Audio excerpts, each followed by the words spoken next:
نوجوانی کے وہ 12 سال جو امنگوں، جوش، ولولے اور ترنگ سے بھرپور تھے، وہ میں نے جیل میں چکی پیستے گزار دیا۔ اور اب جب نہ اس دل میں کوئی خواہش ہے، نہ امنگ، نہ آدرش، اب مجھے یہاں سے نکالا جا رہا ہے۔ اور وہ اس کے لیے رو رہی تھی، اس کے دکھ پہ رو رہی تھی جو اس ڈائری کے ذریعے اس کے سامنے تھا۔ ایک بے گناہ شخص جیل میں کاٹے سالوں کا حاصل، اس کی ڈگریاں اس کے سامنے تھی۔ اسے یاد آیا ابا کی پوسٹنگ جب راولپنڈی ہوئی تھی تو یہی سال تھے جو انہوں نے ابا کے بغیر گزارے تھے۔ ابا نے اسے اس کا نگہباں بنایا تھا۔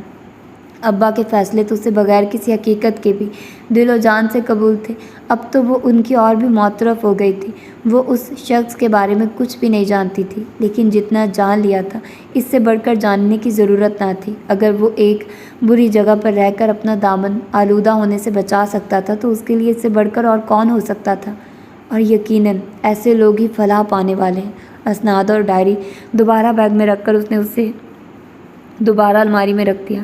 کاش وہ اس کے کندھے پر سر رکھ کر اتنے آنسو بہا سکتی کہ اس کی ساری تکلیفیں، ساری پریشانیاں ان آنسوں میں بہہ جاتی۔ کچھ اس طرح تیری پلکیں میری پلکوں سے ملا دے، آنسو تیرے سارے میری پلکوں پہ سجا دے، تو ہر گھڑی ہر وقت میرے ساتھ رہا ہے۔ ہاں یہ جسم کبھی دور کبھی پاس رہا ہے، جو بھی غم ہے یہ تیرے انہیں تو میرا بنا دے۔ کچھ اس طرح تیری پلکیں میری پلکوں سے ملا دے، آنسو تیرے سارے میری پلکوں پہ سجا دے۔ مجھ کو تو تیرے چہرے پہ غم نہیں جچتا، جائز نہیں لگتا مجھے غم سے تیرا رشتہ، سن میری گزارش اسے چہرے سے ہٹا دے۔ کچھ اس طرح تیری پلکیں میری پلکوں سے ملا دے، آنسو تیرے سارے میری پلکوں پہ سجا دے۔ تحریم آپی۔ دروازہ کھلنے پر نظر آنے والی ہستی نے اسے دروازے کے فریم میں ہی ایستادہ کر دیا تھا۔ وہ ساکت و صامت تھی۔ کچھ پل کے لیے اس کا دماغ ہر سوچ سے خالی ہو گیا تھا۔ خوبصورت سب ستاروں سے مزین سوٹ میں وہ عورت یقیناً تحریم آپی تھی۔ کیوں آئی ہیں آپ یہاں؟ ابا کی ذلت امیز بے بسی، لوگوں سے بھرا گھر، لوگوں کی سرگوشیاں، ہمایوں کی آنسو بھری آنکھیں، اس کا جھکا سر اور لوگوں کی کاٹ دار باتیں، کیا کیا کچھ نہ آیا تھا یاد اسے۔ ابھی ذلت اور رسوائی میں کچھ کمی رہ گئی ہے جو دوبارہ آ گئی ہیں؟ تیز تیز چلتا سانس اس کے ہجان کو ظاہر کر رہا تھا۔ ریم میری بہن میری بات۔ تحریم کا لہجہ اور الفاظ اس تنتنے سے خالی تھے جو اس کا خاصا رہا تھا۔ اس کے لہجے کی لجاجت اور چہرے پر اتری برسوں کی تھکن نے اسے خاموش کروا دیا تھا۔ اس کے پیچھے پیچھے وہ بھی اندر آ گئی تھی۔ گھر سے جاتے ہوئے تو سارے رشتے ختم کر دیے تھے آپ نے، اب کیا لینے آئی ہیں یہاں؟ وہ جو اپنے اسٹوڈنٹ کی اسائنمنٹ بیڈ سائڈ پر بھول گیا تھا، واپس لینے آیا تھا۔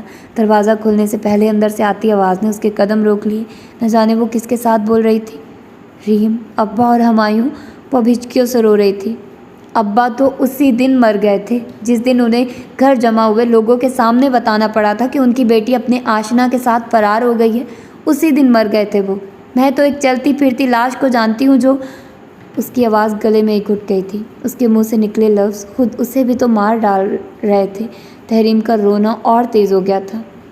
بار بار مرتے رہے اور مر مر کر جیتے رہے۔ جب ان کا بیٹا لوگوں کی اٹھائی انگلیوں کی تاب نہ لا کر شہر چھوڑ گیا، اور اس دن بھی مر گئے تھے وہ جب گلی کے گھنڈوں نے ان کی دوسری بیٹی کے لیے یہ کہہ کر رشتہ بھیجا کہ وہ بھی مجھے پسند کرتی ہے۔ اسی دن مر گئے تھے وہ۔ وہ شاید زندگی میں کبھی اتنا نہیں بولی تھی جتنا آج بول رہی تھی۔ اپنی خوشی کے لیے کس کس کا خون نہیں کیا تم نے؟ تمہاری وجہ سے میرا کالج جانا چھوٹ گیا، کیونکہ اس لفنگے کا کہنا تھا کہ اگر بڑی بہن یار کے ساتھ فرار ہو سکتی ہے تو میں تو پھر رشتہ بھیج رہا ہوں۔ وہ چیخ چیخ کر رو رہی تھی، اس کے ساتھ بین کر رہی تھی جو اپنے باپ کی وفات پر بھی نہ کیا تھا۔ بکھرے بال، مترم چہرہ اور آنکھیں، یہ وہ ریم تو نہ تھی جو ضبط اور حوصلے کی تفسیر تھی۔ اس کا سارا ضبط اسے دیکھتے ہی پارا پارا ہو گیا تھا۔ روشنی سمجھ کر تاریکیوں کے پیچھا کرنے والی لڑکیاں مجھ جیسی ہوتی ہیں۔ دروازے پر کھڑا وہ ان دونوں کی گفتگو سنتے ساکت تھا، اس میں ہلنے تک کی سکت نہیں تھی۔ اسے یہ بھی بھول چکا تھا کہ وہ وہاں کیوں کھڑا تھا۔ دولت کی چکا چوند کے پیچھے اندھا دھند بھاگنے والی مجھ جیسی لڑکیاں اگر ماں باپ کی عزت روند کر گھر سے نکلتی ہیں تو خود بھی ساری زندگی عزت اور عزت نفس کے لیے ترستی ہیں۔ شرابی، جواری اور 2 بچوں کا باپ اگر مجھ جیسی گھر سے بھاگی لڑکی سے نکاح کر کے اسے گھر کے ایک کونے میں ڈال دیتا ہے تو اس کی مہربانی ہے۔ گھر سے بھاگی ہوئی لڑکی بھلا کب قابل اعتبار ہوتی ہے؟ میں بھی اس کے لیے قابل اعتبار نہیں ہوں۔ میں نے اپنے باپ اور بھائی کے اعتبار کا خون کیا ہے، اب مجھے خود بھی ساری زندگی اسی بے اعتباری اور ذلت کے ساتھ گزارنی ہے۔ وہ وہیں سے واپس مڑ گیا۔ اپنے یہاں ہونے کا احساس دلا کر وہ اسے مزید شرمندہ نہیں کرنا چاہتا تھا۔ ہاں، وہ خود شرمندہ تھا۔ ہر شخص کو اپنے کیے کا بوجھ خود ہی ڈھونڈنا ہے، اور تحریم نے ساری زندگی یہی بوجھ اٹھانا تھا۔ دل خود بخود ہی ہلکا پھلکا ہو گیا تھا۔ ریم اور تحریم کی باتیں سننے کے بعد اس کی غلط فہمی اپنی موت آپ مر چکی تھی۔ ان دنوں وہ بہت خوش تھا۔ خوشی اور سرشاری اس کے چہرے سے پھوٹی پڑتی۔ ہاں، کبھی اس کے ماضی کا افریت خوفناک تہانہ کھولے اس کی جانب بڑھتا، لیکن اس کا خوفناک چہرہ خوشی کے بے پایا احساس کے پیچھے دب جاتا۔ ٹی وی پر چلتا ڈرامہ وہ بڑے انہماک سے دیکھ رہی تھی۔ دونوں ہاتھوں پر چہرہ رکھے وہ پوری طرح ڈرامے میں گم تھی۔ وہ اس کے سامنے والے صوفے پر آ کر بیٹھ گیا۔ وہ ٹی وی کے بجائے اسے دیکھ رہا تھا جیسے پہلی مرتبہ دیکھ رہا ہو۔ کتابی چہرہ، سرخ و سفید رنگت، ستواں ناک، نازک گلابی ہونٹ اور چہرے کی معصومیت کچھ بھی تو نظر انداز کرنے والا نہیں تھا۔ اس کے کمرے میں چونکہ ٹی وی موجود تھا، اس لیے اسے اس نے یہاں بیٹھنے نہیں دیا تھا۔ اس کی اتنی محویت پر اس کی محویت ٹوٹ گئی۔ سٹ پٹا کر اس نے پھر اسے دیکھا جو ابھی تک اسے گھورے جا رہا تھا۔ ڈرامہ ادھورا چھوڑ کر وہ کارنرز پر پڑی چیزوں کو اس سرے نو ترتیب دینے لگی۔ اس کے انداز اسے حیران کر رہے تھے۔ اچانک اسے کیا ہو گیا تھا؟ وہ صوفے پہ نیم دراز اسے دیکھ رہا تھا۔ کالی لمبی چوٹی کمر پہ ناگن کی طرح جھول رہی تھی۔ اس کے ہاتھوں کی حرکات بے چینی کی خماس تھی۔ اسے وہیں چھوڑ کر وہ مسکراتا ہوا باہر نکل گیا۔ عشاء کے بعد واک اور واک کے دوران تسبیح کرنا اس کا روز کا معمول تھا۔ صحن اگرچہ چھوٹا تھا مگر وہ اسی میں واک کر لیا کرتی۔ اگرچہ ابا کی وفات کے بعد یہ روٹین کافی دنوں تک ڈسٹرب رہی تھی، مگر آہستہ آہستہ وہ اپنے معمولات کی جانب لوٹنے لگی تھی۔ نیند کی زیادتی سے آنکھیں بند ہو رہی تھی، مگر تسبیح پوری کرنا بھی ضروری تھا۔ بس یہ آخری چکر ہے، دل میں ارادہ کرتے اس نے قدم آگے بڑھائے۔ اسی پل گیٹ کھلا اور وہ اندر آ گیا۔ وہ اپنے جھونک میں سیدھی اس سے جا ٹکرائی تھی۔ اگر وہ بازوؤں سے تھام نہ لیتا تو یقیناً وہ گر چکی ہوتی۔ خاتون اول کہاں بھاگی جا رہی ہیں؟ کیا مجھے تلاش کرنے؟ اس کی بھاری آواز میں بلا کی نرمی تھی۔ اگرچہ وہ اس کے معمول اور واک کے بارے میں جانتا تھا، مگر سرپٹاہٹ سے بھرپور اس کا چہرہ اسے اکسا رہا تھا۔ نہیں، وہ واک گھبراہٹ میں کوئی ایک جملہ بھی ٹھیک نہیں بول پائی تھی۔ اس کے ہاتھ ابھی تک اس کے بازوؤں پر تھے، اس کے بے ربط جملوں پر۔ اس کا کہکہ بڑا جاندار سا تھا۔ وہ گھبرا کر جلدی سے اندر بھاگ گئی تھی۔ کمرے میں بند ہوتے وہ ابھی تک اس کے لہجے کے سحر میں جکڑی ہوئی تھی۔ بات سنیے۔ نوٹس لکھتے لکھتے سر اٹھا کر اس نے اسے دیکھا جو اس کے کمرے کے 2 چکر لگا چکی تھی۔ تیسری بار باتھ روم کے دروازے سے واپس ہوتے وہ اسے دیکھ چکا تھا۔ اس کی موجودگی میں وہ کمرے میں بہت کم آیا کرتی، اس لیے اس کے تیسرے چکر پر وہ بھی سر اٹھا کر اسے دیکھنے لگا تھا۔ اس کی ساری حسیات اسی کی طرف متوجہ تھی۔ ہاتھوں کی انگلیاں مروڑتے وہ شاید اس سے کچھ کہنا چاہتی تھی۔ کہنا تو اس سے وہ بھی بہت کچھ چاہتا تھا، مگر ہمیشہ کی طرح اس کا خوف ہر چیز پر غالب آ جاتا۔ اس کے پکارنے پر اس نے کاغذ، قلم اور کتابیں ایک طرف کر دی۔ سامنے والی شگفتہ آنٹی آئی تھی۔ آج ان کی بیٹی کی شادی ہے۔ تیز تیز بولتے وہ کچھ دیر کو رکی، جیسے جلدی سے بتا کر دوڑ لگانے کا ارادہ ہو۔ اس کے انداز پر اس نے مسکراتے لبوں کو باہم بھیج دیا۔ ان کا گھر چھوٹا ہے، جہیز کا فرنیچر اور دوسرا سامان رکھنے کی جگہ نہیں ہے۔ انہوں نے مجھ سے پوچھا تھا، میں نے آپ سے پوچھے بغیر رکھنے کا کہہ دیا ہے۔ ڈر ڈر کر بات کرتی، آنکھیں پٹ پٹاتی وہ اسے دل کے بہت قریب لگی۔ اس کا دل تو اسی کے لیے دھڑکتا تھا، مگر اس دن ان دونوں کی باتوں نے اس کی محبت میں اضافہ کر دیا تھا۔ اپنی بات کے بعد وہ جواب کی منتظر تھی۔ کب رکھیں گے سامان؟ اس کے ہاتھوں کی اضطراری حرکت دیکھتے اس نے پوچھا۔ کل کہہ رہی تھی، میری ضرورت ہوئی تو مجھے فون کر دیجیے گا، میں آ جاؤں گا۔ مزدور وغیرہ ہوں گے ساتھ، میں رکھوا دوں گا ان کا سامان جہاں کہیں گی۔ اسے بتا کر وہ دوبارہ مگن ہو چکا تھا۔ سفید شرٹ کی فولڈ شدہ آستینوں اور لاپرواہ انداز سمیت وہ بہت اچھا لگ رہا تھا۔ کچھ دیر وہ کھڑی اسے دیکھتی رہی، پھر باہر نکل آئی، لیکن یہ ہمدردی اسے خود کو ہی مہنگی پڑی تھی۔ اگلی رات دیر تک واک کرنے بعد اندر آتے حقیقتاً اس کے چھکے چھوٹ گئے تھے۔ ہر جگہ بکھرا سامان دعوت نظارہ دے رہا تھا۔ صوفوں پر رکھے برتنوں اور مشینری کے ڈبے، یہاں وہاں ہر جگہ چیزیں بکھری پڑی تھی۔ اندر والے کمرے میں اوپر نیچے ٹی وی، لاؤنج کا گھریلو سامان پڑا تھا۔ وہ نہ جانے کب کا کمرے میں بند ہو چکا تھا۔ ڈائننگ ٹیبل پر پڑی تپائی کو نیچے اتار کر وہ اس پر بیٹھ گئی، لیکن رات تپائی پر بیٹھ کر انہیں نہیں گزاری جا سکتی تھی۔ کسی دوسرے امکان پر غور کرتے اس نے نیند کو دور بھگانا چاہا جو تھکاوٹ کے ساتھ مل کر اسے غافل کرنے کو تھی۔ چائے کی شدید خواہش پر اس نے ٹی وی لاؤنج میں قدم رکھا اور دیوار کے ساتھ پڑے اسٹول پر اسے جھولتے دیکھ کر حیران رہ گیا۔ آج دوپہر سارا سامان اس نے خود ہی تو رکھوایا تھا، لیکن اتنی دیر سے اندر بیٹھے اسے بالکل بھی خیال نہیں رہا تھا۔ اسے افسوس ہونے لگا۔ ایک کپ چائے کا مل جائے گا؟ قریب ابھرتی آواز کو سن کر وہ ہڑبڑا کر کھڑی ہو گئی۔ وہ اس کے قریب کھڑا اسے چائے بنانے کا کہہ رہا تھا۔ آنکھوں میں تیرتی ہلکی سرخی نے آنکھوں کو کچھ اور بھی گہرا کر دیا تھا۔ جی اچھا کہہ کر اس نے قدم کچن کی طرف بڑھا دیا۔ اس سارے عرصے میں پہلی بار اس نے اسے کوئی کام کہا تھا۔ دروازہ نوک کر کے وہ چائے لے کر اندر آ گئی۔ وہ فلم دیکھنے میں مصروف تھا۔ سائڈ ٹیبل پر کپ رکھ کر اس نے قدم باہر کی جانب بڑھا دیے۔ کہاں جا رہی ہیں؟ اس کی بھاری آواز پر اس نے حیرانی سے اسے دیکھا۔ کیا وہ اس سے مخاطب تھا؟ سونے۔ بند ہوتی آنکھیں پوری طرح کھل گئی تھی جواب دے کر۔ حیرانی سے وہ اسے گھورے جا رہی تھی۔ اسٹول پر وہ سٹپٹا کر سر جھکا گئی۔ وہ زیر لب مسکرا رہا تھا۔ مجھے آپ سے کچھ بات کرنی ہے۔ اب کی آواز اس کے بالکل پیچھے سے ابھری تھی۔ وہ اسے شانوں سے تھام کر بیڈ تک لے آیا۔ اسے بیڈ پر بٹھا کر وہ بھی ساتھ ہی بیٹھ گیا۔ اگر میں یہ کہوں کہ اس گھریلو زندگی کا میں نے کبھی تصور بھی نہیں کیا تھا تو کچھ بھیجا نہ ہوگا۔